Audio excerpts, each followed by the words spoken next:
நாம் இந்த பதிவில் வாக்கிய பஞ்சாங்கத்தின்படி பெயர்ச்சியாகும் சனி பகவானால் உங்கள் வாழ்வில் உண்டாகும் நற்பலன்கள் என்ன என்பதனை பற்றியும், கெடுபலன்கள் ஏற்படுமாயின் ராசிக்காரர்கள் செய்ய வேண்டிய பரிகாரம் என்ன, வழிபட வேண்டிய தெய்வம் யார் என்பதனை பற்றியும் விரிவாக காண்போம். 9 கிரகங்களுமே குறிப்பிட்ட கால இடைவெளியில் நகரக்கூடியவைதான். ஆனாலும் சில கிரகங்களின் பெயர்ச்சி மட்டுமே பெரும் தாக்கத்தை ஏற்படுத்தக்கூடியது என்பதால் அவை மட்டுமே பிரதானமாக பார்க்கப்படுதுங்க. அந்த வகையில் இந்த விசுவாச வருஷத்தில் வாக்கிய பஞ்சாங்கத்தின்படி சனி பகவான் மாசி மாதம் 22ஆம் தேதி, அதாவது 6/3/2026 அன்று வெள்ளிக்கிழமை, பூரட்டாதி நட்சத்திரம் 3ஆம் பாதம் கும்பராசியில் இருந்து புரட்டாதி நட்சத்திரம் 4ஆம் பாதம் மீனராசிக்கு காலை 8:26 மணிக்கு பெயர்ச்சி ஆகிறாருங்க. இந்த பெயர்ச்சியில் மகர ராசிக்கு முழுமையாக 7.5 சனி நீங்குதுங்க. கும்பத்துக்கு பாதச்சனி, அதாவது 7.5 சனியின் கடைசி சுற்று ஆரம்பமாகுதுங்க. அதே சமயம் மேசராசிக்கு 7.5 சனியின் தொடக்கமான விரயச்சனி ஆரம்பம் ஆகுதுங்க. இந்த சமயத்தில் தனுசுக்கு அஷ்டாஷ்டமம், சிம்மத்துக்கு அஷ்டமம், மீனத்துக்கு 7.5 சனியில் ஜென்மசனி காலகட்டம் தொடங்குதுங்க. இந்த சமயத்தில் கடகத்துக்கு 9ஆம் இடத்துல பாக்கிய சனியாகவும், துலாம் ராசிக்கு 6ஆம் இடத்துல ருண ரோக சத்துரஸ்தானத்தில் வரக்கூடிய அமைப்பும் ஏற்படுதுங்க. அவருடைய 3, 7, 10ஆம் பார்வைகள் முறையே ரிஷபம், கன்னி, தனுசு ராசிகளில் பதியுதுங்க. இப்போது சனி பகவான் செல்லும் மீனராசி அவருடைய நட்பு வீடுங்க. அதோட அடுத்து வரக்கூடிய குரு பெயர்ச்சிக்கு பிறகு குரு பகவானின் 9ஆம் பார்வை மீனத்துல பதிய இருக்குங்க. இத்தகைய கிரக அமைப்புகள் மற்றும் சனி பகவான் மீனத்துல இருக்கக்கூடிய காலகட்டத்தில் ஏற்படக்கூடிய பிற கிரக பெயர்ச்சிகள், இப்படி எல்லாவற்றையும் கணக்கில் கொண்டே இந்த பலன்கள் தரப்பட்டிருக்கு. எந்த சமயத்திலும் நிதானம் தவறாமல் இருப்பது, நேர்மை, நியாயத்தை கடைபிடிப்பது, பெற்றோர் பெரியோரை மதிப்பது, இயற்கையை பேணி காப்பது, அவரவர் குல முறைப்படியான தெய்வ வழிபாடுகளை செய்வது, இதெல்லாம் எல்லோருக்குமே பொதுவான பரிகாரங்கள் ஆகும். உழைப்பு, நேர்மை, உடற்பயிற்சி, நல்ல எண்ணம், பக்தி மார்க்கம், இப்படி இருக்கிறவங்க யாரா இருந்தாலும் அவங்களுக்கு சனி பகவான் எப்போதும் நல்லதையே செய்வாருங்க. நடைபெறும் இந்த சனி பெயர்ச்சியில் உங்கள் வாழ்வில் வளமும் நலமும் செல்வ செழிப்பும் பெற்று வாழ்வில் உயரிய நிலையை அடைய எல்லாம் வல்ல எம்பெருமானை வேண்டி விரும்பி கேட்டுக்கொள்கிறேன். தனுசு ராசி அன்பர்களே, சனி பகவான் உங்கள் ராசிக்கு 2ஆம் வீட்டிற்கும் 3ஆம் வீட்டிற்கும் உரியவர். அவர் இப்போதைய பெயர்ச்சியில் 3ஆம் வீட்டில் இருந்து 4ஆம் வீடான மாத்ரு சுகஸ்தானத்திற்கு செல்கிறார். இந்த அமைப்பு எதிலும் நிதானமும் கவனமும் இருந்தால் நிம்மதியை அனுபவிக்கும் காலகட்டமாக அமையும். அர்த்தாஷ்டம சனியாக இருந்தாலும் அடக்கமும் நிதானமும் இருந்தால் அனைத்திலும் நல்லதே நடக்கும். பணியிடத்தில் உங்கள் திறமை நிச்சயம் உணரப்படும். எதிர்பார்த்த உயர்வுகள் கொஞ்சம் தாமதமாகலாம். எந்த சமயத்திலும் வீண் உணர்ச்சி வசப்படலை தவிர்க்க வேண்டும். யாரோ செய்யும் தவறுக்கான பழி உங்களை தேடி வரலாம். சின்ன சின்ன பொறுப்புகளாக இருந்தாலும் முழு கவனத்தோடு செய்தால் சூழ்ச்சிகளை விரட்டி அடிக்கலாம். வீண் புகழ்ச்சிக்கு மயங்கிறதை தவிர்த்தா விறுவிறுன்னு முன்னேறலாம். வீட்டில் விடியல் வெளிச்சம் பரவ தொடங்கும். தம்பதியருக்கு இடையே சின்ன சின்ன கருத்து வேறுபாடுகள் கூட பெரும் விரிசலை ஏற்படுத்திவிடும்.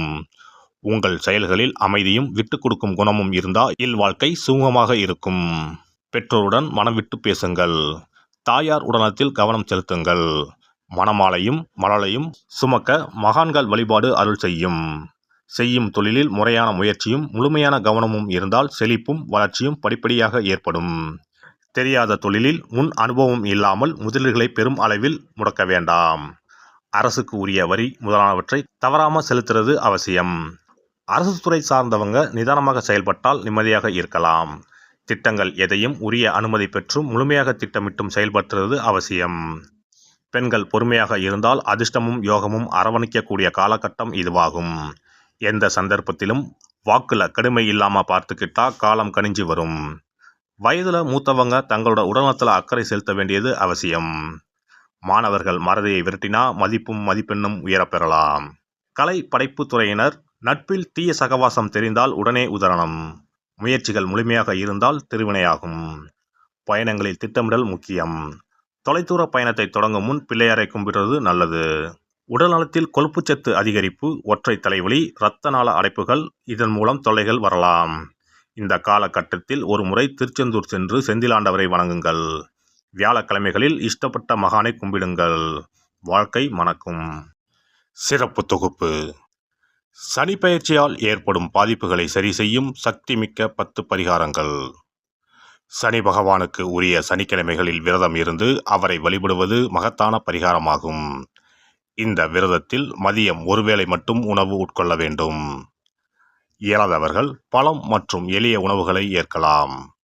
சனிக்கிழமை அன்று காலையும் மாலையும் குளித்து சனி பகவானை தொழ வேண்டும். மாலை நேரத்தில் சூரிய அஸ்தமனம் அடைந்த பிறகு சிவாலயம் சென்று வழிபட வேண்டும். விநாயகரை முறைப்படி வணங்கி ஆலயம் வலம் வந்து மூலவர் அம்பாளை தரிசித்த பிறகு நவகிரகங்களை வலம் வந்து வணங்க வேண்டும். சனீஸ்வரரை வணங்கி சனி காயத்ரி மந்திரத்தை 18 முறை கூறி மனதார வழிபட வேண்டும். பின்னர் நல்லெண்ணெய் ஊற்றி 5 அகல் விளக்குகள் ஏற்றி வைத்து வழிபட வேண்டும். சனீஸ்வரர் தனி சன்னதியில் இருந்தால் அந்த சன்னதியின் முன் நல்லெண்ணெய் தீபங்கள் 5 ஏற்றி வைத்து வழிபடுவது விசேஷம். அருகிலேயே கிழக்கு நோக்கி அமர்ந்து சனீஸ்வரனின் சுப அருள் கிடைக்க வேண்டும், சனிதோஷ பாதிப்புகள் அகல வேண்டும் என்று பிரார்த்தனை செய்து வரலாம். இயன்றவர்கள் அன்றைய தினம் மாற்றுத்திறனாளிகளுக்கு அன்னதானம் வழங்குவது விசேஷம். சங்கடகர சதுர்த்தி தினத்தில் விநாயகருக்கு 8 சிதறு தேங்காய்களை உடைத்து நெய் தீபம் ஏற்றி அர்ச்சனை செய்து வழிபட்டால் சனியின் பாதிப்புகள் குறையும்.